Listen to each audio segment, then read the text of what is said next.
They are out to bring awareness to a much-needed cause, and they are willing to attempt the near impossible in order to do it.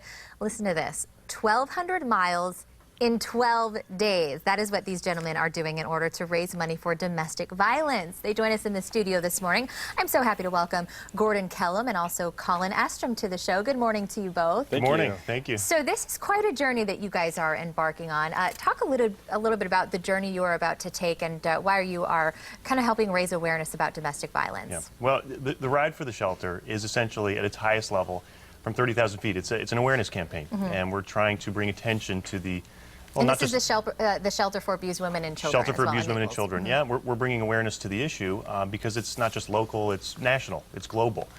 More specifically, we're riding from Naples to Washington, D.C. to raise awareness for the Gentlemen Against Domestic Violence Initiative, which is a part of the shelter. Pretty cool. And so we were talking about this, and I asked you guys, when was the last time you've even been on a bike?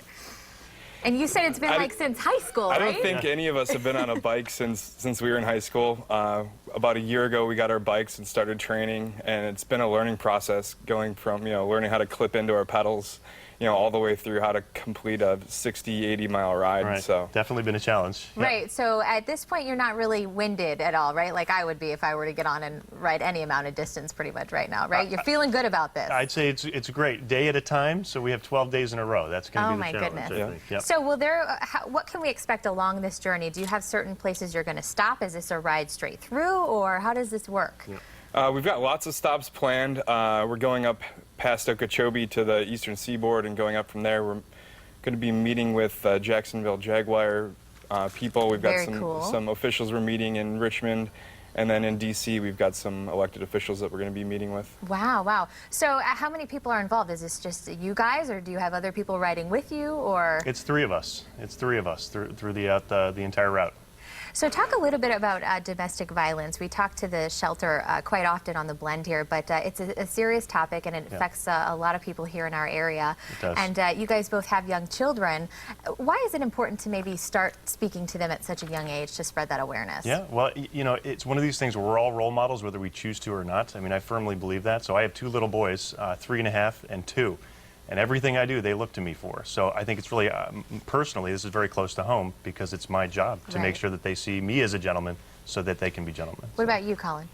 And I've got 2 girls, and just, thinking about a world where they would be less likely to be affected by domestic violence is enough reason for me. And helping them understand what it is from an early age, I think, is also important. Right, and it doesn't really discriminate. It can happen to anybody, whether it's you or somebody you know. Yeah. So it is very important, and super important with what you guys are doing, and we really appreciate you taking time to spread awareness about it. And we've got about 30 seconds left. I want our viewers to get involved and know how they can help along with you. You guys have a send-off party coming up. This is going to be April 16th. What can we expect with that? Yep. Let's see, we're hosting it at 7th Avenue Social in downtown Naples, starting at 8 a.m. We'll have a breakfast, and we're going to have just a group of people there to send us off, along with some more riders to ride with us to the county line. Pretty exciting. Well, congratulations. I know this is going to be a fun trip for you guys, and more importantly, you're doing it for a great cause, which was we really appreciate. So again, join them out there. The Ride for the Shelter send-off is happening Saturday, April 16th, and we wish you guys luck and keep us posted on the finish line. We want to hear all about it, so come back and fill us in. That's great. Thanks, And then Stephanie. if you want to learn more about domestic violence, I think the shelter probably has a good website. They have a crisis line that you can call as well. So you can also check out our website, Fox 4 Morning Blend, for more information on this segment or the Shelter for Abused Women and Children. Guys, thank you so much. Thank you. We'll send it